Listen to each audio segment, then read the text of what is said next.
Welcome to this episode. Today we're going to be working on a 5-horse. It really doesn't matter what the engine's on. This is like a tripper shredder, but 5-horse with the bottom gas tank where the gas tank's underneath your carburetor.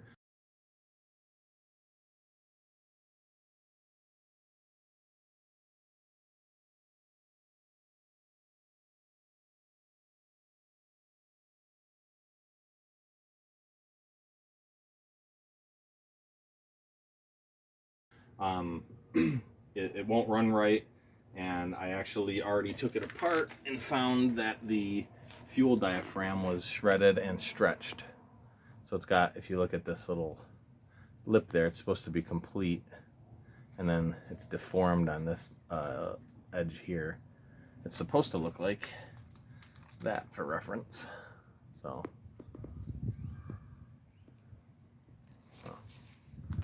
it's supposed to look like that. So today we're going to show you where these are located and how to change them. So let's get started.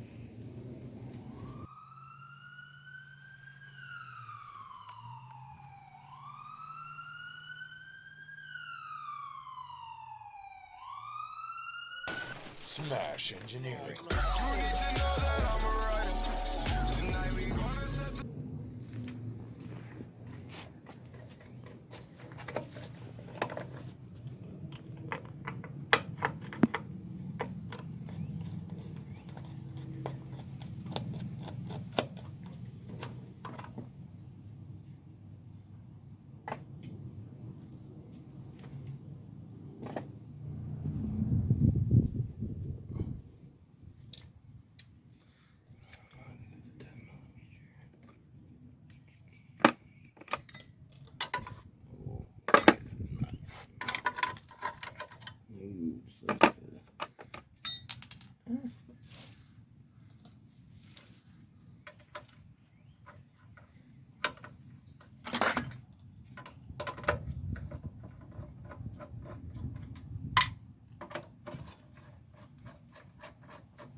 Okay, so I've already had this apart, so a lot of this is going to look way easier than it actually is.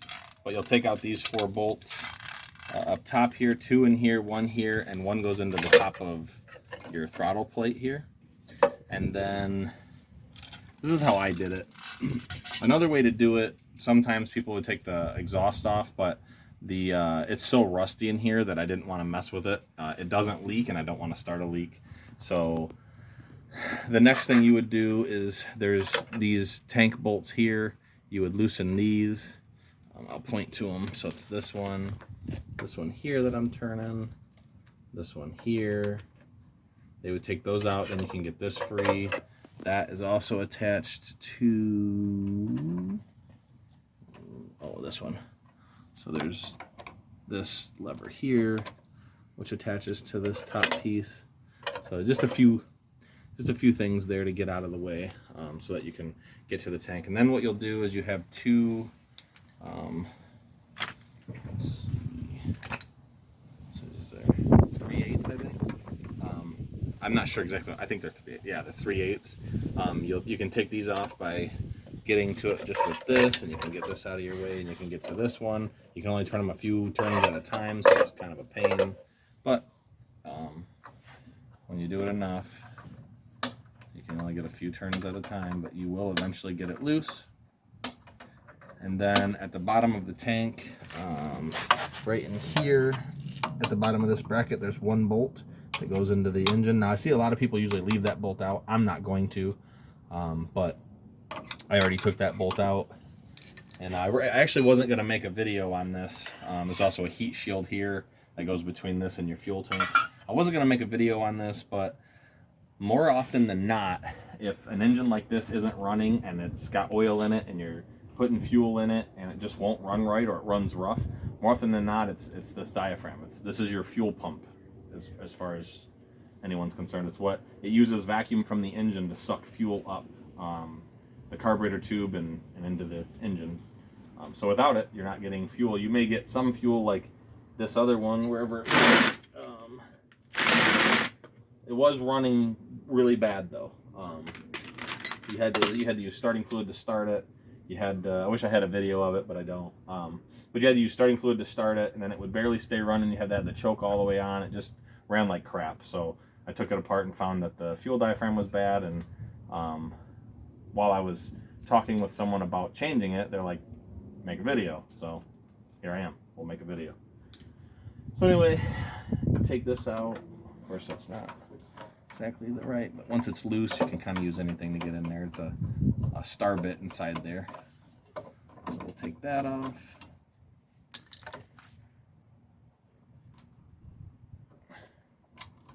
So there's 2 of those in there. That takes that off. I already have them. That's what you saw earlier when I was taking the air cleaner off. I had wrapped them in that and stuck them in there because I didn't know when I'd get back to this project. So there is the other one. And also, this is the bolt that goes at the bottom here. Let me figure out what size this is for you guys to make it easier. I think it's this one. Okay, it's a 3/8 as well. So 3/8 down at the bottom there. You got to use some funky. Where's mine? You got to use some flex couplers. Oh yeah. So I had to use one of these, and that 3/8, which I might as well get it out because I'll be putting it back together here. But I used that, and an extension to get that out.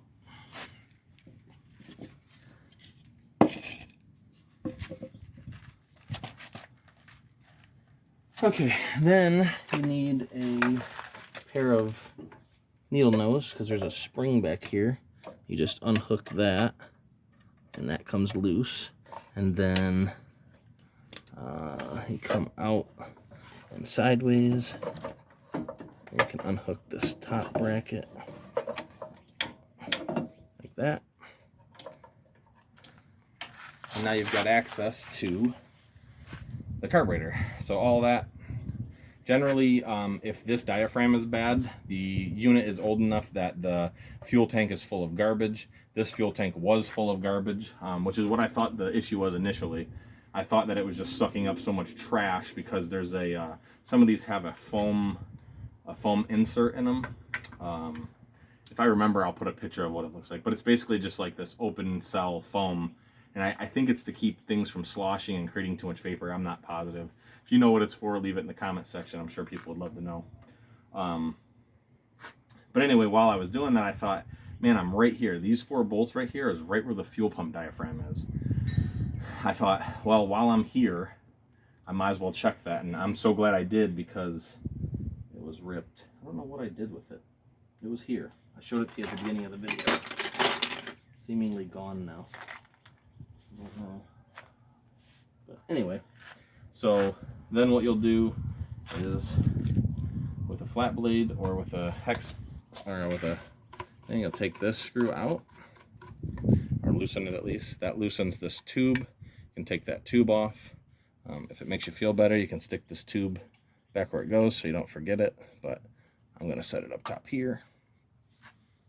We'll give this a little snug down. And then we have access to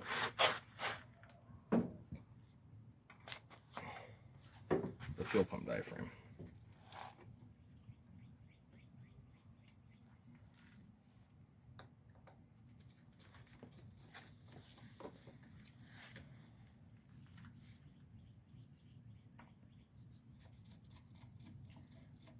So take these 4 bolts out. If these bolts feel like they're going to snap, you can tap on them. What I like to do is take I know some people are going to be angry about this, but I'll take like a small extension and I'll tap on the back of the extension with a hammer, just to jolt it a little bit. These came out really well, but sometimes these are kind of iffy. But I believe it's a steel bolt going into aluminum, so sometimes you get some dissimilar metal corrosion. All right, once you got it like that, you can try pulling on it. These usually are stuck, so I find if you leverage right on this little edge here, it's not a sealing surface, but you can pry up on that just a smidge to break it loose. And then there's a little dowel, there's a little bit of a dowel thing here, which I usually leave in. that kind of aligns everything. And then once you get in here, you'll find there's a metal cap to the spring. There's a spring itself, and the kit, I don't know if you can see it in the kit, but the kit comes with a brand new spring. And the reason, actually this is probably a good demonstration because I'm sure it's taller. If you look, this spring over time has collapsed. So let me open this and I'll show you. This is another reason that even if your diaphragm is still good, you may want to change it. Because the spring is what returns the diaphragm. And if you look, I'm not compressing it. It's about half collapsed. So this spring has about double the amount of spring left that this one has.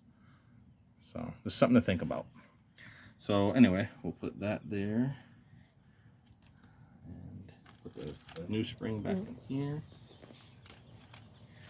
All right, just for a side-by-side comparison. So that's the new one. Let's see, I'll set it up just like, and that's the old one. And you can see on the old one, these little flaps cover holes and cause vacuum and pressure and kind of acts as a pump. So with this one torn out, it was almost I'd say like a quarter of the hole was uncovered, so it wasn't getting quite the suction it needed to. And then also, see, this is stretched out right here where the spring presses. It's not elastic anymore, it's kind of stretched it. But you can see what the new one looks like. It's nice and flat, no memory to it, whereas this one's got quite a deformation there. And then it's got both the, I guess call them U-shaped, like diaphragm flaps, whatever you want to call them. I'm sure there's a technical name for them, I don't know. You don't need to know the technical name to know that it should be there. So let's go ahead and install the new one. First I'm going to clean the old diaphragm area out. So we'll do that real quick.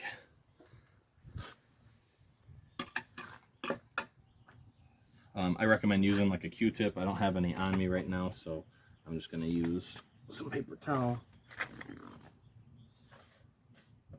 And as always, if you can wear gloves, if you have the ability to wear gloves to protect your hands, do it. You don't want any of this in your body if you can help it. So I'll take this and just get down in there. That old fuel out. Clean up the sealing surface here.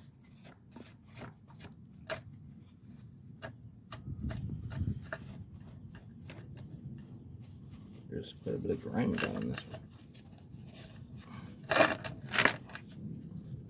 So all that was down in there. When I get that out of there, start off as good a chances as possible of running properly. So once you got that good, you'll want to first install your spring and spring, I don't know, cap, I don't know what you call it. So we'll set that down there. Get our spring, put the spring in there, put the cap on there, there's that. And then, because that spring is obviously sitting a lot higher than it used to, what I'm gonna do is install, oh, let's clean this too. It's kind of dirty. So what I'm going to do is install this on here. You can kind of tell which way it goes by the notch. And then line it up, get it on. And I don't like to tighten this down before I have the bolts, because what can happen is that spring can push it out of alignment. So I like to get it lined up, make sure you see the gasket all the way around. And I like to start putting the bolts in through the holes and kind of just going finger tight with them, and then put all the bolts in. So now I've got the gasket carefully placed in there. I can see all the way around the edges that the gasket is where it should be, and that the screws are in the holes. I don't know if you can see that in there, but you can see the gasket material sticking out. You can tell that it's all the way around. So now what we're going to do is, starting on this side, we'll tighten this one down. And I'll go to this one.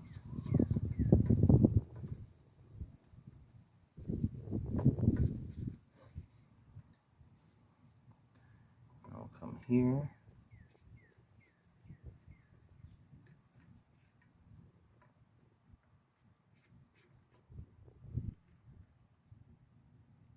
And then once we get them all tight, we'll go around and snug them in the same order.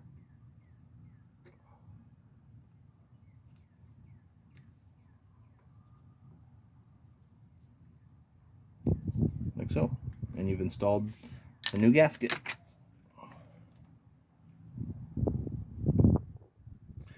Why it's important, actually I'll point this out. Why it's important to make sure your gasket is stuck out all the way around. See on the old gasket where this upper edge is right here? Someone installed this. Now there's not a bolt that goes in this hole here on this model. Some models must have it. But what happened is that must have pushed in right there and then someone tightened it down on that flap. So just make sure, I don't know if you can see in the picture, but you can kind of see the material all the way around the back there, all the way around the front. We're good to go. And we're gonna reinstall it. So let's get to doing that.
Four hours later.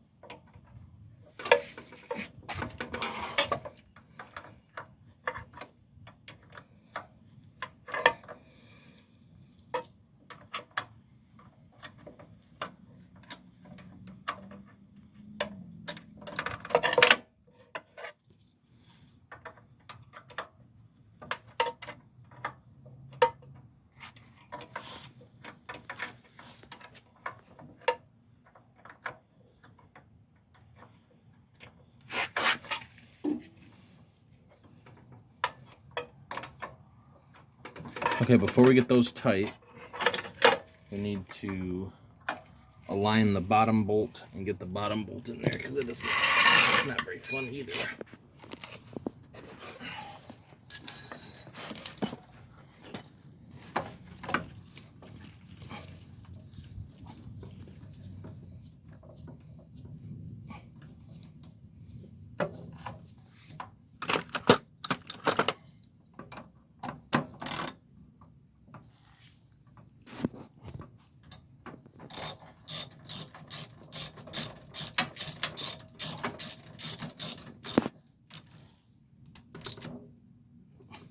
if you're smart when you do this, if you're doing it on one of these, you'll take the tire off. Much easier with the tire off, I'm sure.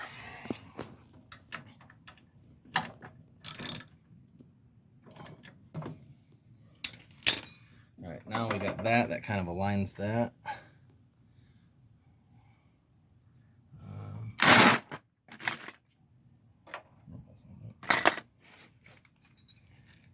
Find where you placed your wrench.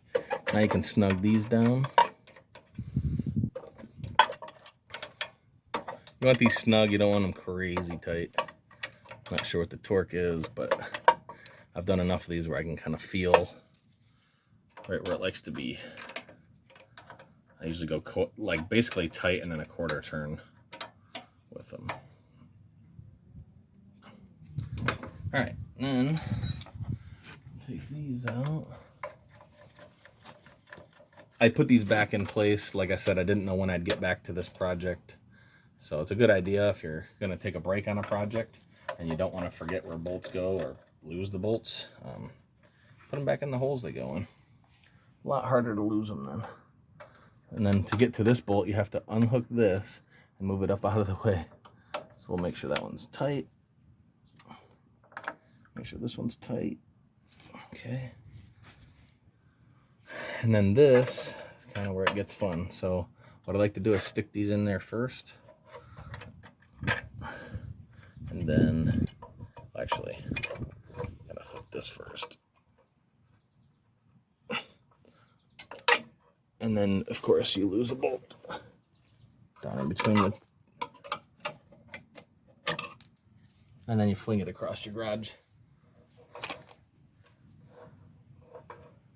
And then put these in there. And you do the same thing again. This is why you have a magnet like that. Always have a magnet. Anyway, we're gonna keep that out of there. All right, this is particular here, how this works. Oh no, it came unhooked. That's not what I want. All right, we're gonna rehook the choke lever. Come on, come on. Without breaking it, hopefully. It should just go in there. There it goes. All right, so this little lever here, if you're working on one of these, I don't know, can you get around the side and see it? This little lever here, it goes down inside of this here, like that. So make sure that when you do that, you end up putting that back in there, because this is what actuates. Can you get around and see up in here? So this is what actuates that. So if this little piece here doesn't get put back in this wire loop, it won't actuate it like it's supposed to, and you'll have issues. So that one started. And then put that in there. So when you're doing this, you'll want a screwdriver that fits into the head of the screw like it's supposed to. The small one only fit on one side, so.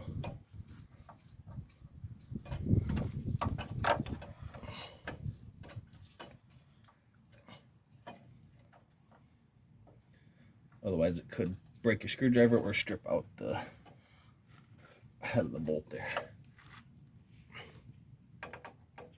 This is a sorry example of a screwdriver, but it's all I got right now.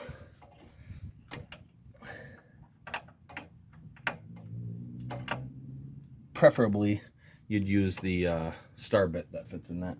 I'm not positive what size that is, but that would be preferable. All right, before you put it all back together, make sure your choke actuates like it should. The choke is up in the top here. If you look down in there, this is what, if you don't know what a choke does, it literally chokes off how much air is able to make it inside the carburetor. So the function of a choke, and I might actually just make this a whole nother short video, because a lot of people I don't think understand what a choke does. When you're first starting a cold engine, it takes much more fuel on a cold engine to get it going. So With this open, it acts almost like it's not there. When you choke it, when you turn the choke on, so this is off, when you turn the choke on, it closes that butterfly valve in there and only lets air go through. See if I can point it out. See this little hole here? So it narrows down the intake air by that much, but you're still getting the same amount of fuel as you would. So it makes it run really rich. That's why if you've ever had an engine where you left the choke on and it starts blowing blue and black smoke out of here, or not blue, I guess it would be black, whatever, it starts blowing smoke out of there and it starts to run funny and wants to die, it's because you left the choke on and it's getting way too much fuel to the air that it's getting. So once it starts running good or warms up, you usually turn the choke off. If you're having to run your lawnmower or anything, any engine on with the choke on partially, that means that's an indication that something's not right. Either you're not getting a good fuel, the fuel's old, something's not right, and it's needing more fuel and less air to keep it running.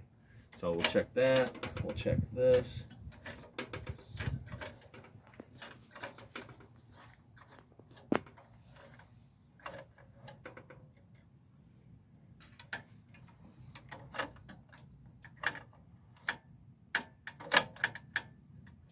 All right, all the linkage looks like it's hooked up right. All right, we're ready to move on to putting the air cleaner back on. Oh no. This is why you watch my videos. I made a mistake. This heat, this is supposed to go inside there, so I'm gonna have to take this back apart and put my heat shield in there. But this is why you watch my videos, so you don't do this. Here's the real reason why you tuned into the channel, and I know it. You can leave in the comment section, but you wanted to know what size Torx bit that was. It's a T20.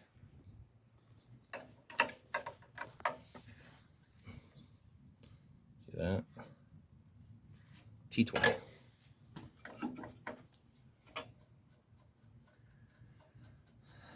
You know, just a minor delay. Not a big deal. We're not mad about it.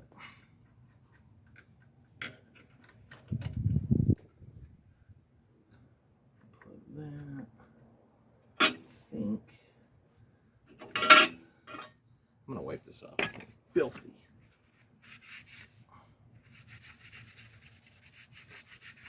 I'll tell you one thing, it's never gonna rust. Got enough oil on it.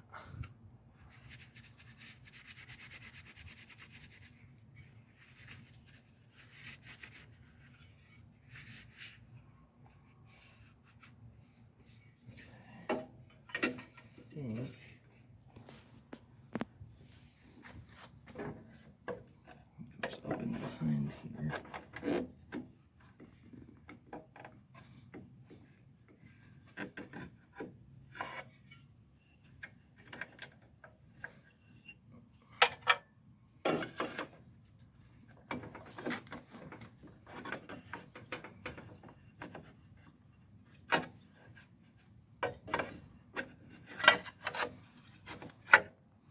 So the reason you want to make sure you put this back in, that diaphragm is very gentle, very delicate. And without this there, see how this puts a space between the hot exhaust and that little delicate diaphragm? That's why you want it there. So we'll do like that. I'll put this bolt back in.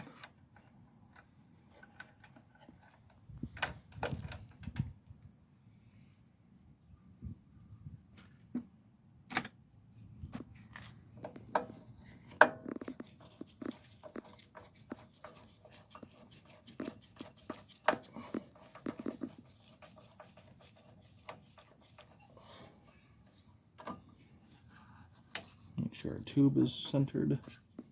No tension on it.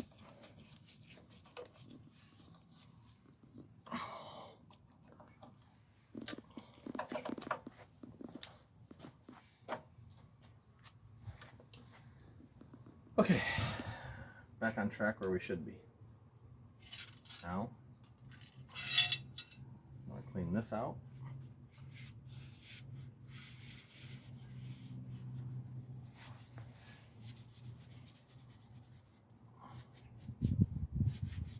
Because we have pride in our work.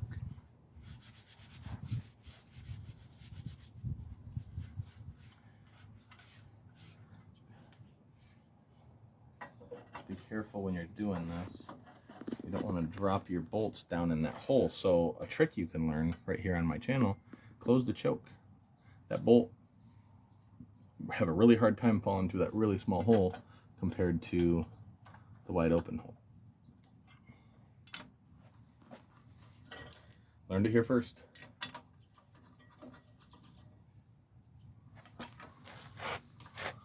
If you stick around to the end, I might show you a video of it running. How lucky would you be then?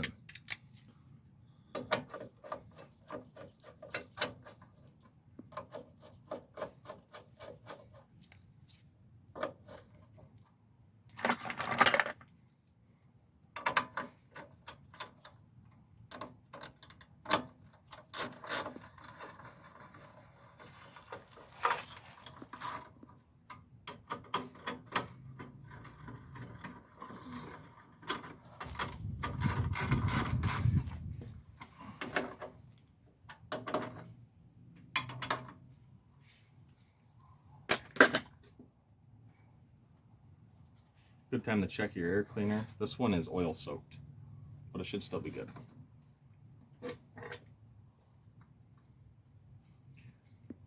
Check your spark arrestor, everything looks good.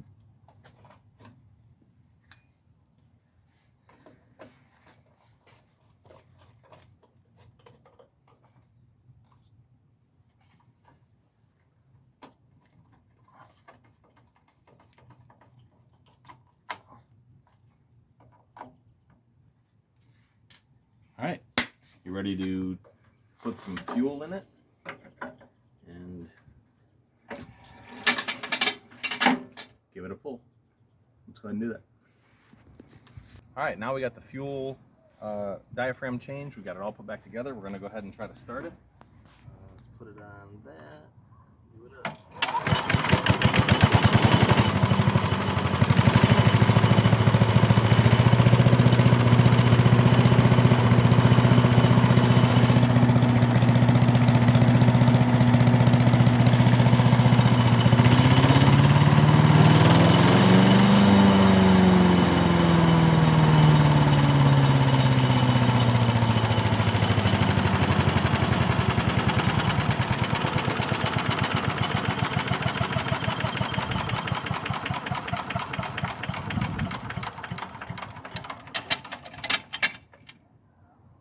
Okay, now that you can hear me, I want to thank you for watching this video. Tune into the next one. We'll be doing another one about this. I don't know if it'll come out before or after this one, but I want to show the importance of like maintenance on things and why most people throw these away when there's not a whole lot wrong with them. But thanks for tuning in, and we'll catch you on the next one.